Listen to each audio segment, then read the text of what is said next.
Desejo que esteja tudo bem com vocês. Vocês se lembram de um livro, histórias em quadrinhos também, de uma personagem chamada Heidi? Então, um livro infantil da escritora suíça Johanna Spyri, que nasceu em 1827 e faleceu em Zurique em 1901.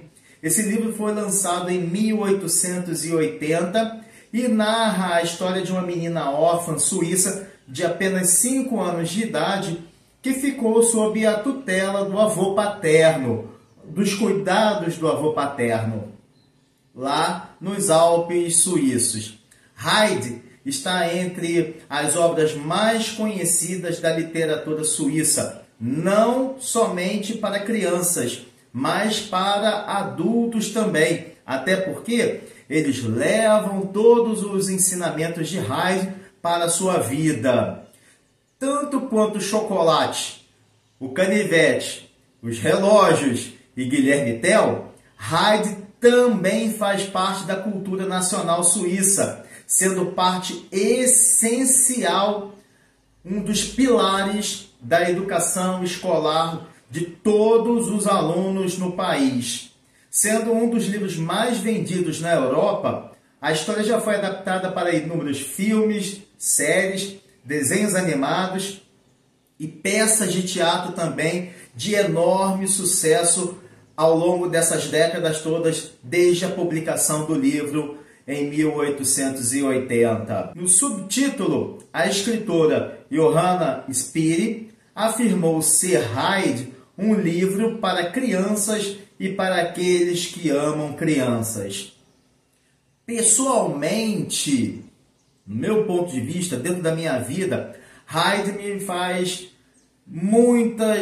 me traz muitos sentimentos, muitos pensamentos nostálgicos, muitas lembranças nostálgicas, pois Heidi era um livro que minha mãe amava muito. Dentre todos eles, Heidi estava entre aqueles que ela mais gostava. E desde quando ela era criança. E quando eu era criança, ela me apresentou esse livro e também os filmes. Então, esse vídeo é dedicado à memória da minha mãe.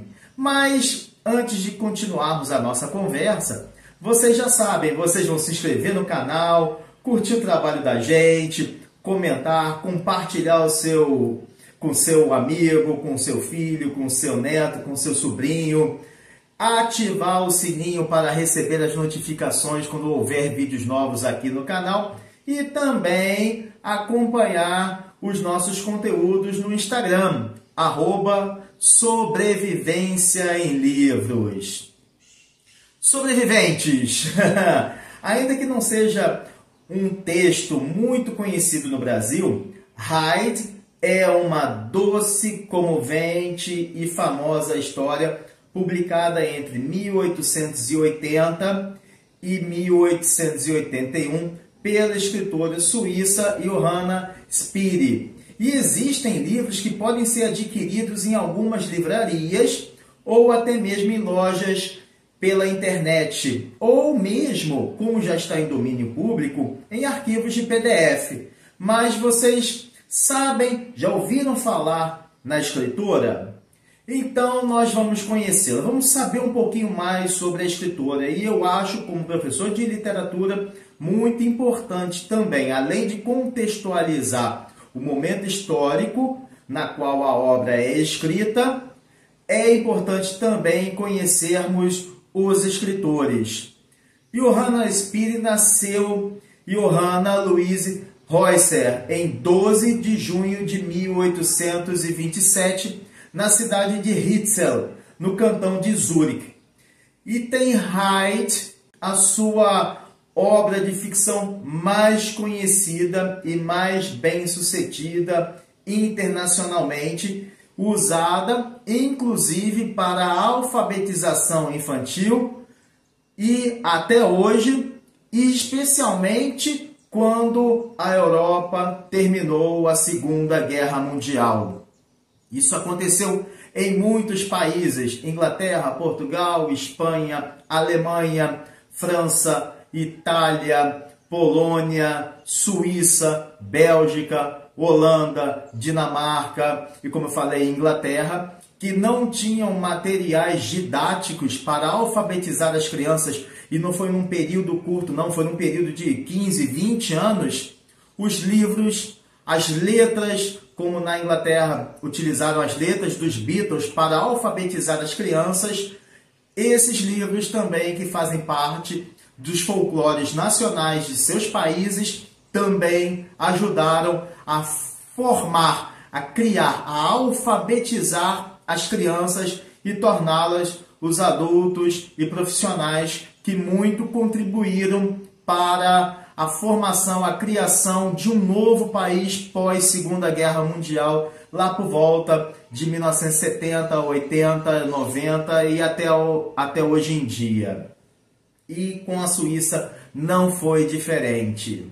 Johanna era a quarta filha de 6 filhos do médico Johann Reuser e da professora Meta Reuser Schweitzer. A garota cresceu em Ritzel, próximo ao lago Zurich, e aos 15 anos se mudou para Zurich, onde frequentou a escola. Sua família era intelectualizada e tinha membros poetas, pastores, geólogos, e sua sobrinha Emily foi a primeira mulher com doutorado em Direito da Suíça em pleno século XIX. Olha que surpresa maravilhosa, sobreviventes!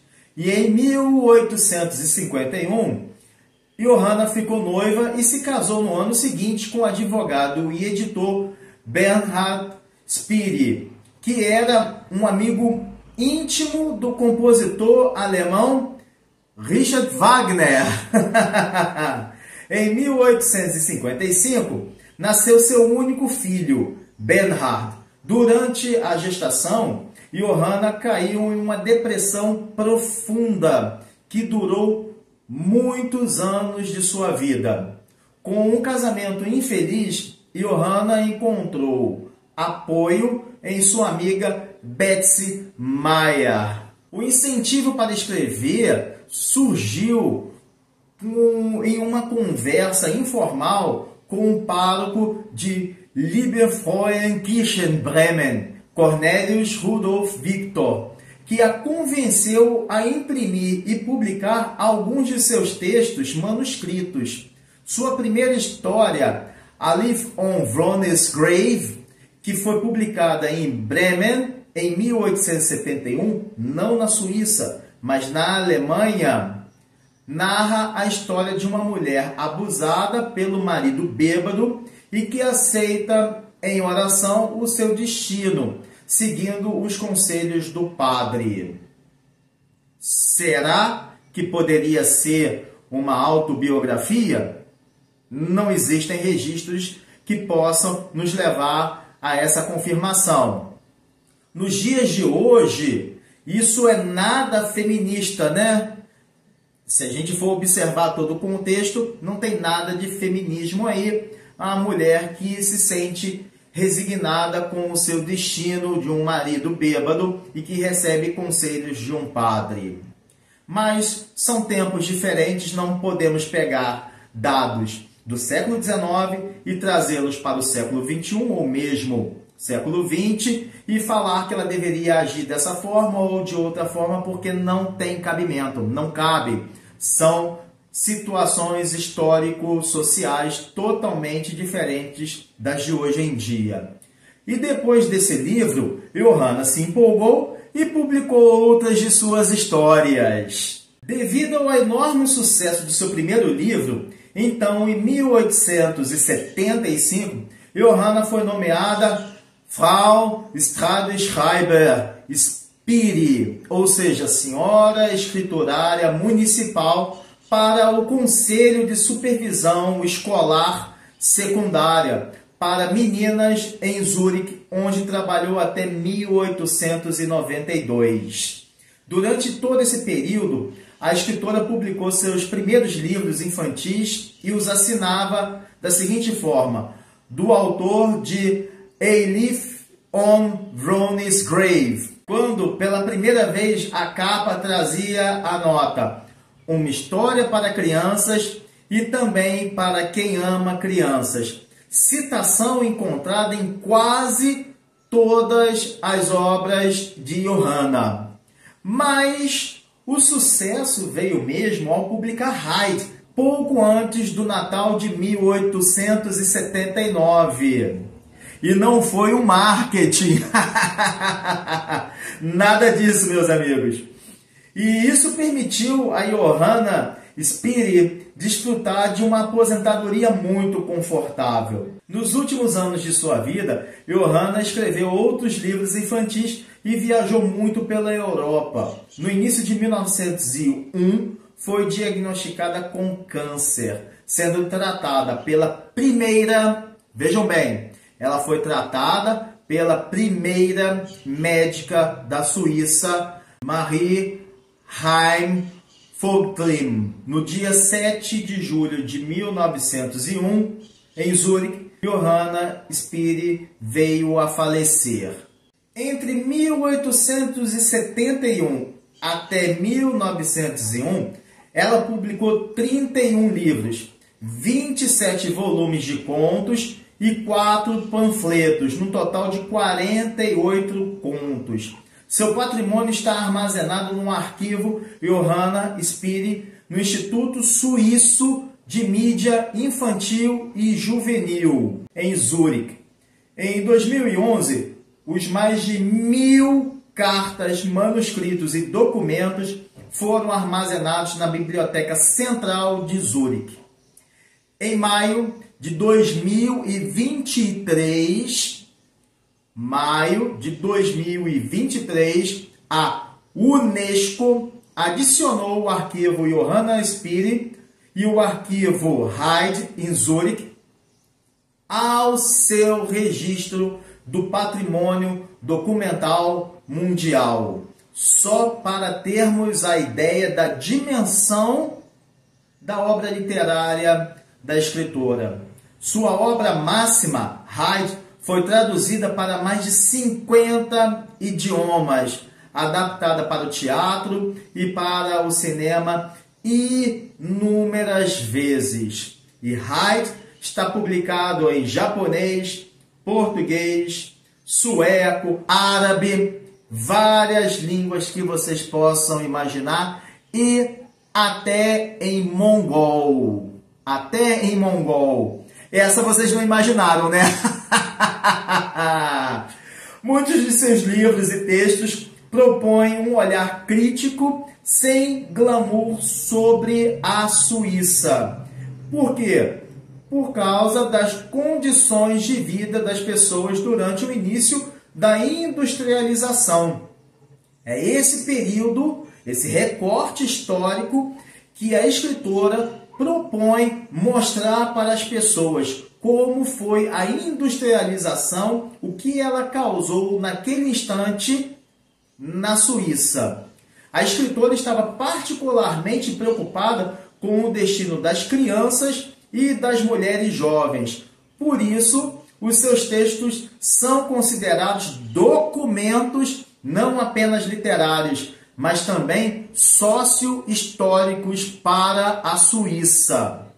E agora que já conhecemos um pouco sobre a escritora Johanna Spyri, sem spoiler, vocês sabem que aqui não tem spoiler, até porque eu disse, essa história é muito famosa. Vocês vão pegar e ler depois desses comentários que nós vamos fazer aqui. O livro narra a história da pequena órfã Hyde, passada numa pequena cidade no Cantão, que é uma zona administrativa suíça. Muitos países têm estados, muitos países têm províncias. A Suíça tem administrativamente uma região e regiões, e essas regiões são chamadas cantões. No caso, um cantão. O cantão de Genebra, o cantão de Zurique, o cantão de uma outra cidade e assim sucessivamente, como se fossem os estados. Então, Essa história é passada numa pequena cidade no cantão de Grisons. E viviam dois irmãos. O mais velho gastou toda a fortuna da família em bebidas, mulheres e jogos de azar. O mais novo serviu o exército italiano em Nápoles. Quando retornou, trazia um filho chamado Tobias. Por causa do costume conservador da época, os moradores do vilarejo passaram a ignorá-lo e a fofocar como foi a sua vida em Nápoles. Muito triste, um homem abandonou o vilarejo e foi morar na montanha Alm com o seu filho. Muitos anos se passaram e as pessoas até se esqueceram do nome daquele ermitão, que se tornou conhecido como Tio Alm. Durante a infância, Tobias conheceu duas meninas na aldeia, as irmãs Det e Adelheid, com quem ele brincava sempre. Já adultos, uma das irmãs, Det, conseguiu um emprego em um hotel na cidade de Mainfeld, enquanto Adelheid se casou com Tobias, o que foi muito natural, porque só conheciam um ao outro, e juntos passaram a trabalhar como carpinteiros. E esse casal teve uma filha, também chamada Adelheid, que carinhosamente recebeu o apelido de Hyde. Poucos meses depois do nascimento da filha, Tobias sofreu um grave acidente de trabalho. Fica aqui registrado para todo mundo ter cuidado com isso, hein? Uma viga caiu em sua cabeça, atingindo-lhe mortalmente. Viúva, Adelheid morreu de febre. Aquilo foi uma emoção tão forte que ela ficou doente e veio a falecer logo após a morte do marido. Desiludido e amargurado, Tio Alm culpou Deus pelas profundas tristezas causadas em sua vida. Hyde, por sua vez, foi criada em Mainfeld pela avó materna e Det, que era uma tia egoísta e insensível. Já vimos personagens dessa forma. Mas logo depois da morte da avó, Det recebeu uma boa proposta para trabalhar como doméstica em uma mansão na cidade grande. Então, sem escolha, ela levou Hyde para a casa do avô paterno no alto da montanha de Dofley, que fica cerca de 13 quilômetros ao sul de Davos. Logo de início, Tio Alm estranhou a presença de Hyde em sua casa, até porque ele morava sozinho havia muito tempo. E com isso ele ficou muito temeroso em ter que criar aquela criança de tão pouca idade. Mas a alegria, a dinâmica e as brincadeiras e a inteligência, o carisma de Hyde logo conquistaram um amor genuíno, mesmo de um contido avô. Logo Hyde fez amizade com os novos vizinhos, principalmente com Peter, um jovem de 11 anos de idade, ou seja, 6 anos mais velho do que ela.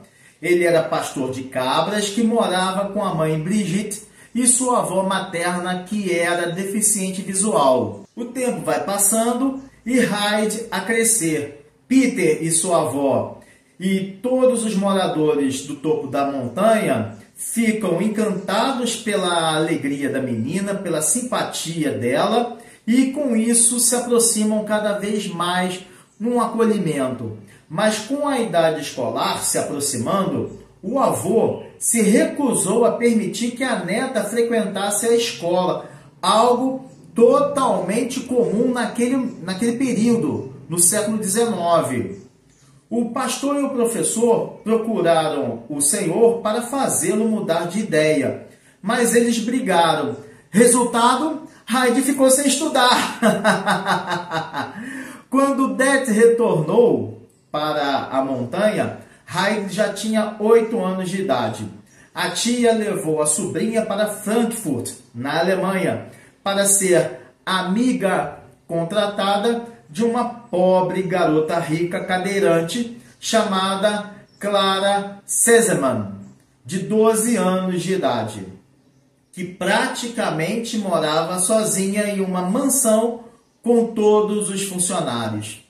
Sua mãe tinha morrido e Clara era muito jovem e seu pai, que teve que cuidar dela, costumava fazer viagens de negócios. E assim que conheceu Hyde, Clara ficou logo encantada pelo jeito simples e simpático da menina dos Alpes.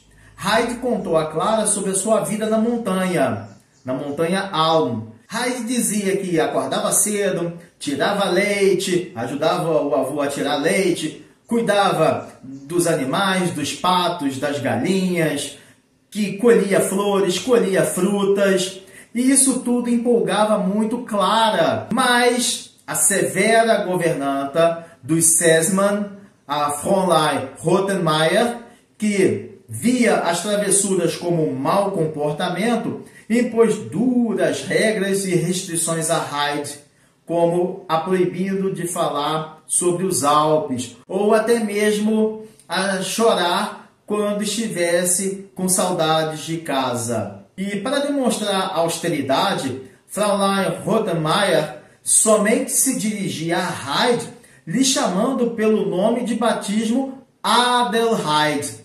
Isso fazia com que Hyde ficasse assustadoramente pálida e magra por estar com muitas saudades do tio Alm e da montanha. Incentivada pela avó de Clara, Frau Sessemann, que nutria ternura e bondade em seu coração, Hyde se divertia em aprender a ler e a escrever usando uma coleção de histórias bíblicas e acreditar em Deus e também a orar. E uma vez, a bondosa velhinha presenteou Hyde com livros, vários livros. E fica uma lição para hoje em dia: presentear as crianças com livros. Um investimento incalculável para o conhecimento das crianças hoje, adolescentes hoje, os adultos de amanhã. Celulares? Ok. Videogames? Ok. Pagar joguinhos na internet? Sou contra. Isso não acrescenta nada, mas os livros trazem sabedoria, conhecimento, e isso é muito importante. Vamos voltar. Mas veja como a saudade que Hyde tinha dos Alpes e do seu avô estava se agravando. A garota passou a ter crises de sonambulismo, como a vez em que ela desceu as escadas da mansão, abriu a porta da frente. Então, o médico da família, o Dr. Classen, recomendou para que a mandassem de volta para a montanha, de volta para casa com urgência, antes que Hyde ficasse gravemente doente. Então Hyde voltou para as montanhas, cheia de presentes para os amigos, feliz por estar em casa finalmente e junto de seu avô e verdadeiros amigos, não que Clara não fosse, mas os seus amigos da montanha. Ela passou a ler salmos para a avó cega de Peter. Certa noite, Hyde falou de sua fé em Deus para o tio Alm, que de início foi meio rabugento, mas cedeu com o tempo à insistência da neta, que queria ler para ele a parábola do filho pródigo, de um dos livros que Frau Sessemann lidera. Muito emocionado, foi essa primeira vez que o tio Alm teve lágrimas a escorrer, orou pela primeira vez em toda a sua vida, depois de muitos anos, muitas décadas. A partir de então, tudo mudou para eles. O avô e a neta passaram a ir juntos para a igreja e tio Alm alugou uma pousada na aldeia para que Hyde pudesse frequentar a escola depois daquele inverno. As amigas Hyde e Clara sempre mantiveram contato por meio de trocas de cartas.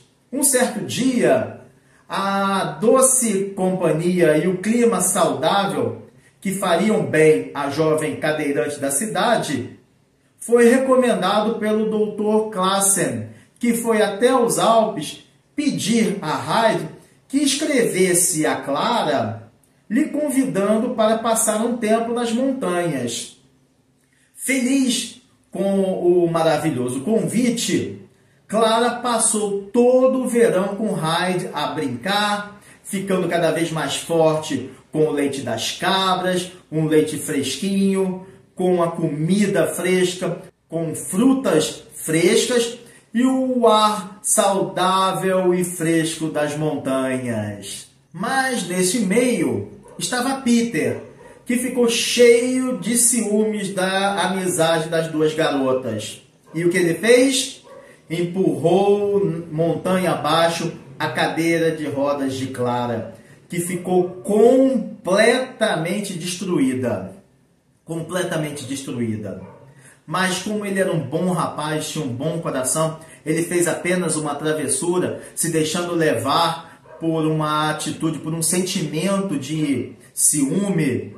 Peter logo percebeu a bobagem que tinha feito, se arrependeu profundamente e confessou o seu crime. Então, sem as cadeiras de roda, Clara não teve escolha a não ser aprender a andar. Com a ajuda de todos os moradores e o incentivo de Hyde e Peter, após inúmeras tentativas, Clara finalmente conseguiu dar seus primeiros passos sozinha. Mesmo não sendo uma criança forte e precisando sempre se amparar em Hyde ou em Tio Alm para ficar em pé e não cair, esses primeiros passos marcaram o fim da solidão e da reclusão na mansão e o início de uma nova vida com qualidade para Clara. Ao fim das férias, quando a avó e o pai de Clara chegaram para buscar a garota, ficaram perplexos, emocionados e maravilhados ao ver Clara a caminhar novamente. Extremamente gratos, a família Sesman prometeu cuidar para sempre de Hyde, se em algum momento seu avô não conseguisse mais fazê-lo por conta da idade. Uma linda e emocionante história, né, meus sobreviventes? É uma linda história, uma linda e emocionante, realmente alegre os nossos corações. Hyde foi adaptada diversas vezes para o teatro e para o cinema, com aproximadamente 25 produções cinematográficas ou televisivas. Por décadas, os filmes de Hyde foram populares em todo o mundo, tornando-se um grande sucesso, inclusive no Japão, onde foi lançada uma série de animação que se tornou um ícone em vários países, inclusivamente no Brasil, em 1985. A diferença é que Hyde da literatura tem cabelos escuros, enquanto a Hyde dos desenhos é loira.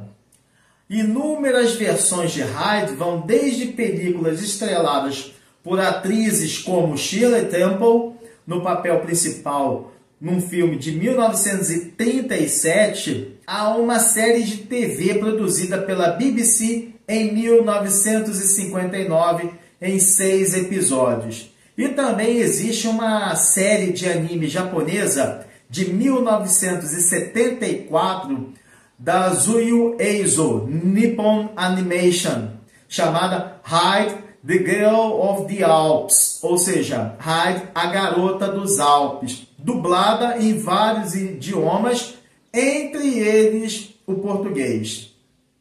Agora, a versão mais famosa, não pela produção em si, mas pela confusão que causou, é um filme para televisão de 1968, estrelada por Jennifer Edwards, com Maximilian Schell e Michael Redgrave. O que aconteceu é que esse filme simplesmente interrompeu um jogo de futebol americano transmitido no mesmo dia, 17 de novembro de 1968, pela NBC, entre Oakland Raiders e New York Jets. E a poucos minutos do final do jogo, que parecia que o Jets, Nova York, iriam vencer, a transmissão foi interrompida. Com os torcedores da costa leste do New York Jets perdendo o fim do jogo. Durante o filme, quando os canais de TV exibiram o placar final, Oakland 43 e New York 32, isso enfureceu ainda mais os fãs que assistiam à partida. Vejam como os esportes são assunto seríssimo nos Estados Unidos. Esse incidente fez com que o Congresso americano criasse uma lei para proibir a interrupção da transmissão de quaisquer eventos desportivos no país. E o jogo suspenso virou tema de conversas entre amigos e ficou marcado até hoje na tradição do futebol americano profissional como The Hide Game ou Hide Ball.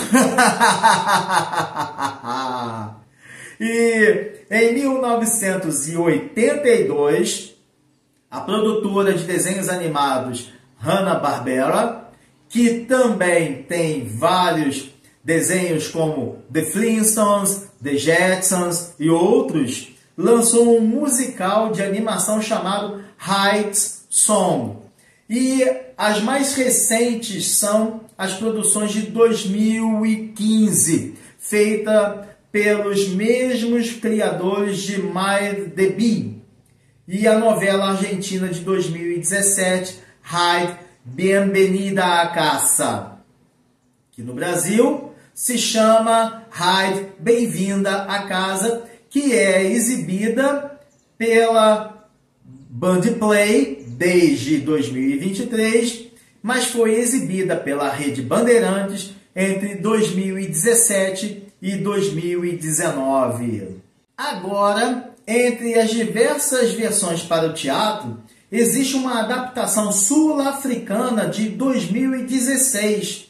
Na linguagem dos games, existem 2 lançamentos para dispositivos móveis voltados para crianças pequenas, com elementos educativos e uma série de mini-jogos, sendo o mais recente Hyde Mountain Adventures, que foi muito utilizado durante a pandemia para alfabetizar, ajudar as crianças em relação ao aprendizado do idioma, da gramática do idioma local e também matemática, ciências e todos os outros componentes escolares.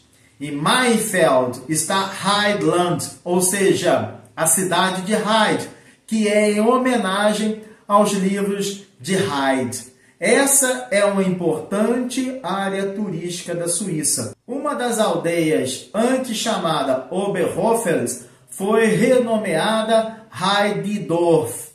E a personagem Hyde é tão importante para a cultura da Suíça que em 2001 foi lançada uma nota comemorativa de 50 francos suíços.